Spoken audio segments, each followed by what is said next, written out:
할렐루야. 완연한 봄입니다. 그죠? 따뜻한 봄이 왔습니다.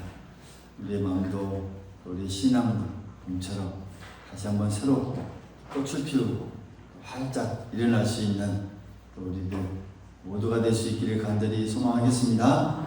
할렐루야. 오늘 우리가 종려주일로 지킵니다. 사순절 기간 가운데 가장 절정의 이 주간이기도 하죠. 그 후에 이제 부활절이 우리에게 절기로 이어지게 되고요. 근데 복음서를 보면 한결같이 그 복음서마다 마지막 부분에 보면 이 예수님이 고난당하신 모습이 그 마지막 부분에 집중적으로 이렇게 나타나 있습니다. 그러니까 어떤 이 복음서는 표현할 수 없을 정도로 자세히 고통당하시는 그 예수님의 그 모습을 아주 절절히 잘 묘사하고 있는 그런 또 서신 복음서도 있습니다. 그런데 이 고통의 모습은 이 신약 성경에만 나오는 것이 아니고 구약 성경에도 여러 번 나옵니다. 특히 이사야서에 보면은 잘 표현되어 있는데 예수님께서 오시기 전에 한 700년 전입니다. 그 700년 전에 미리 예언된 모습인데 그대로 똑같은 모습으로 자세히 표현하고 있는 그 부분을 우리가 볼 수가 있죠. 거기에 보면 그가 찔림을 당하고 또 그가 상함을 당하고 또 그가 징계를 받고 채찍에 맞고 마치 도수장으로 끌려가는 어린 양처럼 그리고 곤욕과 신문을 당하고 죽으리라는 그런 자세한 묘사가 아주 잘 구약성경에도 표현되고 있습니다. 오늘 우리가 읽은 이 시편 22편도 그 중에 하나입니다. 거의 1000년에 가까운 그 전에 미리 예언된 이 말씀 중에 하나입니다. 장차 메시아가 올 때 이런 내용, 이런 자세한 이런 부분으로 그가 걸어갈 것이다 라는 것을 장차 당할 고난의 모습을 그대로 예언하고 있죠. 2000년이 이제 지난 오늘 우리가 그 자리에 또한 우리도 서 있습니다. 할렐루야. 2000년이 지난 예수님께서 십자가에 못 박히신 지 2000년이 훨씬 지난 그 우리 또한 그 고난 앞에 서 있는 우리의 이 마음, 우리의 신앙. 우리가 그것을 쭉 묵상하면서 예수님의 고난이라고 하는 것은 시대를 넘어서 또 역사의 순간마다 그 사람들 속에 소중한 의미를 불어넣어주고 뜻을 불어넣어주고 소망을 넣어주고 그것을 시간 세대마다 전달해주고 있는 놀라운 사건입니다. 그 고난의 현장이 우리에게서는 멀리 있는 사건이 아닙니다. 그래서 우리의 삶과 늘 함께하고 또 우리의 신앙의 깊은 곳에 자리 잡는 그런 이 사건이 되어야 할 줄 믿습니다. 오늘 우리가 그런 의미에서 주님이 당하신 그 고난의 모습을 우리가 다시 한번 우리가 생각하고 깊이 마음에 새길 수 있기를 간절히 소망하겠습니다. 당시의 상황을 쭉 묘사해 보면 그렇습니다. 때는 이 주님께서 이 땅에 오신 주후 30년, 어느 3월 말경에 이 봄 같지만 이 팔레스타인 지역은 이 봄이지만 아주 갈증이 나는 그런 날씨입니다. 그런 어느 마을에 이 침통한 분위기가 아주 감도고 있습니다. 6월절이 시작되는 오후에 예루살렘 성문 밖에 골고다라고 하는 그 언덕에 3개의 십자가가 우두커니 서 있습니다. 그 한가운데 주님께서 다니셨고 이 한가에는 다른 2 강도가 달려 있습니다. 여러분 십자가가 웬 말입니까? 그렇죠? 십자가가 웬 말입니까? 그것도 극영의 당시 처하는 그 사형의 방법 중에 하나인 이 사형터, 십자가. 그 가운데에 주님께서 서 있다는 것이죠. 뚜렷한 제목도 없이 억울하게 선고를 받으신 그 예수님은 마치 도살장에 끌려가는 어린 양처럼 아무 불평도 하지 않고 묵묵히 십자가에 매달려 섰습니다. 군병들은 명령에 따라서 주님의 양손과 발에 3개의 옷을 박습니다. 예수님 좌 위에 또 다른 사형이 집행된 2 강도, 서서히 사라져가는 그 생명을 초조하게 끌어안으며 지근히 예수님을 바라봅니다. 그 와중에서도 한 강도는 비관 섞인 말로 예수님을 오히려 조롱하는 말로 이렇게 말하죠. 당신이 그리스도이십니까? 그러면 지금 우리를 구원해 보십시오 라고 말하는 이 강도가 있는 반면에, 그러나 다른 한 강도는 자신의 죄를 또 잘못을 과거를 깊이 뉘우치듯이 회개하는 어조로 또 간청하죠. 예수여, 당신의 나라에 임하실 때에 나를 기억하소서. 그러자 주님은 오늘 내가 나와 함께 낙원에 있으리라 라고 말하시면서 마지막까지 이 한 사람에게 구원의 은혜를 베푸십니다. 고통과 이 생과 사의 사선을 넘나드는 그 치열하고 엄숙한 십자가의 광경이 바로 이 모습입니다. 여러분, 누가 이 죄 없으신 착하고 선하신 이 예수님을 십자가에 체험하게 했습니다. 여러분, 누가 했습니까? 그건 우리가 생각해 볼 수 있죠. 먼저는 당시의 권력과 유성과 형식에 붙잡혀 있던 당시의 대제사장들, 서기관, 또 바리새인들이 그 배후의 조종자들이었죠. 그리고 당시 이 유대를 통치한 이 빌라도 총독, 자신의 양심대로 판단하지 않고 사주를 받은 군중들의 이 외침이 무서워서 또 자신의 어떤 권력을 오랫동안 유지하기 위해서 인류 최대의 오판을 하면서 십자가를 예수님을 체험하게 합니다. 그 판단은 다 예수님의 십자가 주변에 서 있던 사람들입니다. 이런 사람들. 또한 군중들은 어떻습니까? 돈 몇 푼에 눈이 멀어져서 거짓에 동조하며 나아갑니다. 그렇죠? 외칩니다. 불과 얼마 전까지만 해도 여러 예수님의 그런 이 행했던 일들을 다 봤던 사람들입니다. 죽은 나사로를 살리신 일, 소경 바디메오의 그 눈을 뜨게 하신 일들, 수많은 병자를 치료하시고 고치시고 귀신 들린 자를 멀리 쫓으시고 또 오병이의 사건을 베푸시며 많은 사람들을 먹이신 사건들, 이 모든 것들을 다 잊어버리고 예수를 십자가에 못 박아라, 박아라, 목적컷 터지라 외치고 있는 이 군중들의 이 모습. 로마의 이 군병들은 예수님의 옷을 벗겨서 홈포를 입히고 가시 멜관을 씌우고 거기에다 유대인의 왕이야 평안할지어다 라고 써서 조롱하면서 얼굴에 침을 뱉고 옷을 제비뽑고 창을 허리에 찌르는 이런 못된 짓을 또 하고 있습니다. 이보다 더 주님의 마음의 고통을 또 찢어지게 했던 이 부분은 그렇습니다. 3년 동안 그토록 사랑이 주고 함께 동거동락했던 이 제자들 다 떠나고 없습니다. 그 가운데 요한이 멀리서 지켜보고 도망가거나 다 멀리서 지켜볼 뿐 다 그 자리에 없습니다.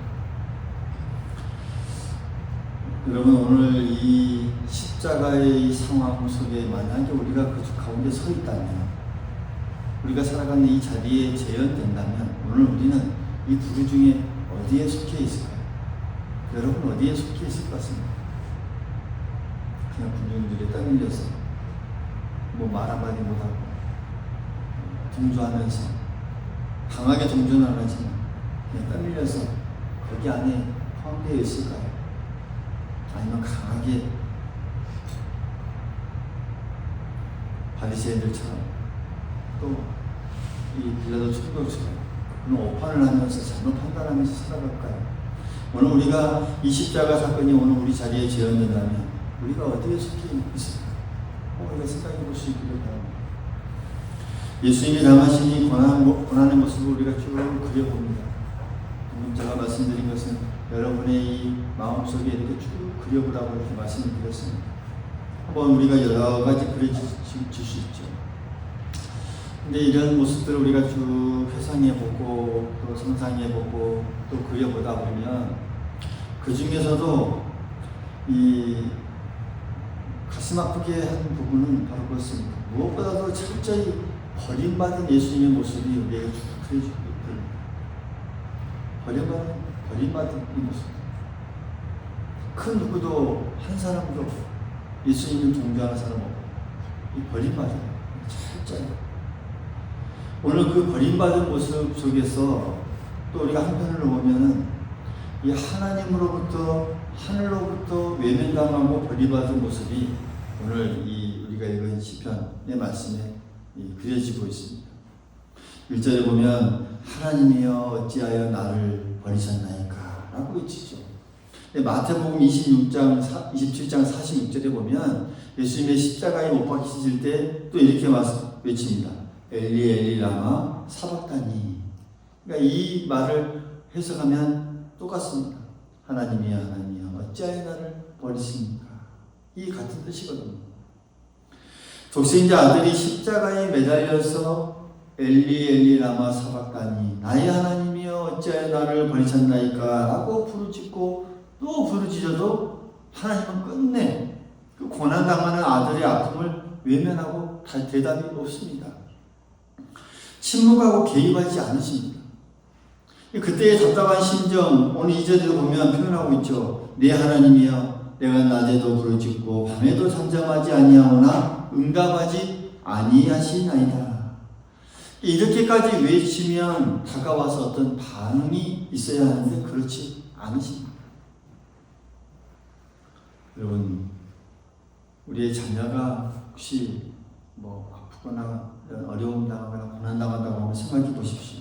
정상적인 부모라면 이렇게까지 자녀를 보내줄 수 없죠. 자녀가 조금만 아파도 그냥 마음이 아파오는 게 부모의 마음이고 또 힘들어하는 이 내색이 조금만 비춰져도 그 짐을 좀 짊어지고 싶은 그런 마음을 갖는 게 또 부모의 마음이기도 하고 심지어 목숨이 우태우면 목숨까지도 내걸고 대신 또 바꿔주고 싶은 그 마음이 부모의 마음입니다. 인간의 이 부모 마음뿐이겠습니까? 하나님도 아픈 마음은 마찬가지입니다. 그런데 십자가에 매달려서 울부짖고 탄식을 해도 또 아무리 부르짖어도 하나님은 모른 채 눈을 감고 외면하십니다. 그러실 수밖에 없습니다. 왜 그렇습니까? 바로 이 십자가를 위해 이 땅에 예수님께서 보내주셨기 때문입니다. 여러분 그때 하나님은 어떤 마음으로 그 모습을 지켜보고 계셨을까? 아마도 아프고 애타는 그 마음의 심정, 그 모습을 가지고 지켜보셨을 것입니다. 근데 우리가 그 하나님의 마음을 조금이라도 이해할 수 있는지 이해할 수 있어야 합니다. 여러분 이해할 수 있습니까? 그 하나님의 마음 심정, 십자가에 못 박혔을 때에 어찌 가만히 내둘 수밖에 없는 그 하나님의 마음. 사순절은 그 하나님의 마음을 이해하는 시간입니다. 할렐루야. 그 하나님의 그 아픈 마음을 우리가 알아야 하고 또 깊이 느낄 수 있어야 합니다. 어떤 신학자가 이렇게 또 말하기도 했습니다.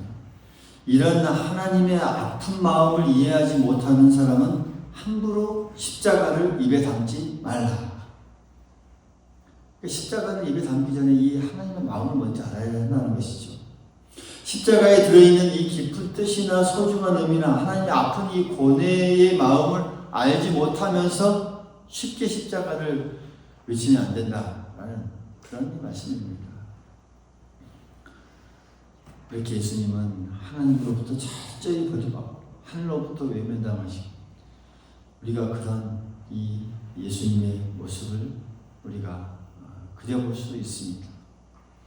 또 하나는 하늘뿐만 아니라 하늘로부터뿐만 아니고 이 땅으로부터 버림당하신 그 예수님의 모습이 우리가 그려볼 수가 있습니다.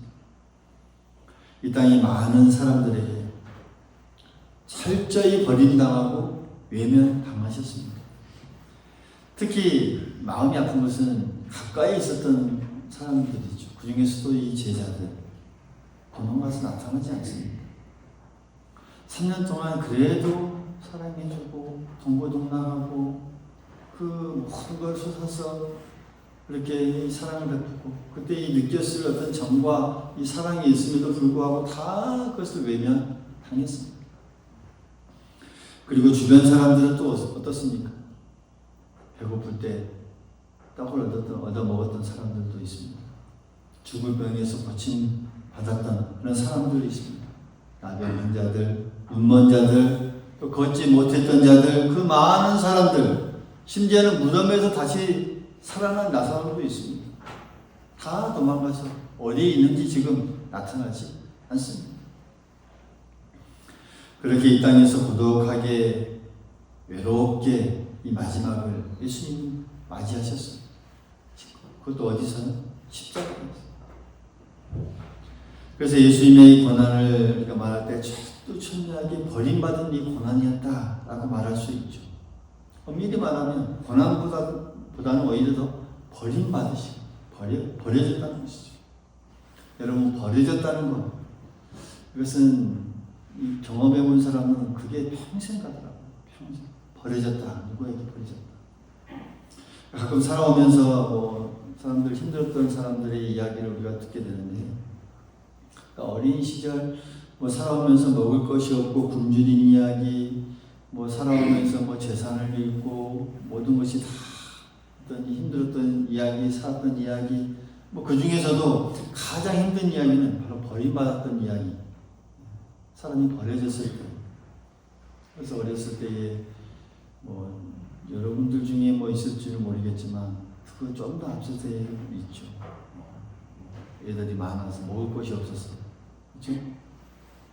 저쪽 건너집에 팔려가기도 하고, 그쪽에 일을 봐주는 일꾼으로 팔려가기도 하고, 우리 목사님도 한 분하고도 이야기하다 보면은 그렇습니다. 자기는 아들인데 위에 누나들이 많이 있어요.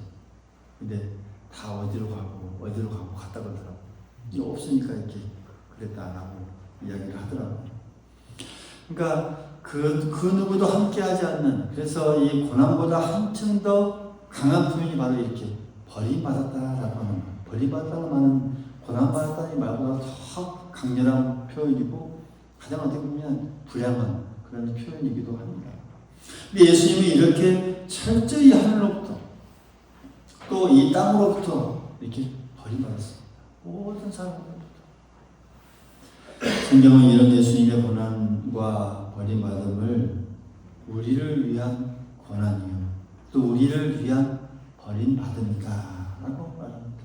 할렐루야. 내가 잘못해서 뭔가 내가 부족해서 버림받았으면 이해할 수 있죠.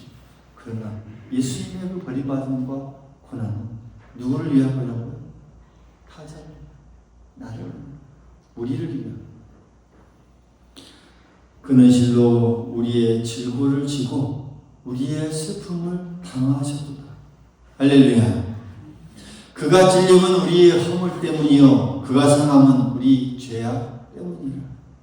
이사야 53장의 말씀입니다.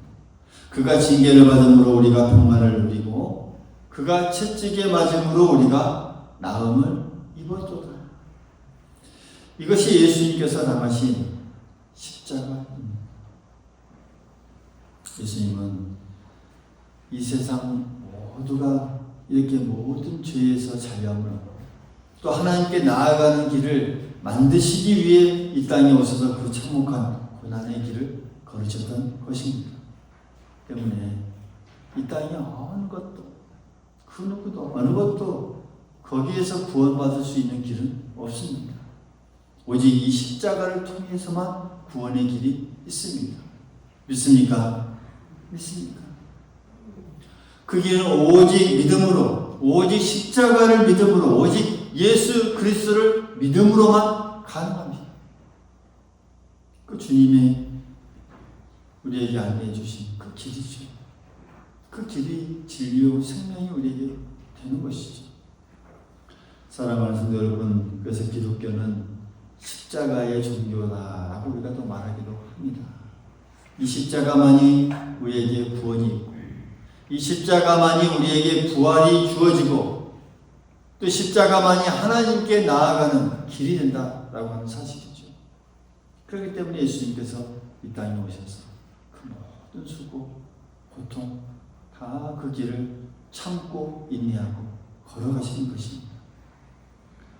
하나님께서 이 예수님을 이 땅에 보내신 것도 바로 그런 이유 때문이고, 철저히 버림받고 또 고난받으신 것도 바로 그 이유 때문입니다.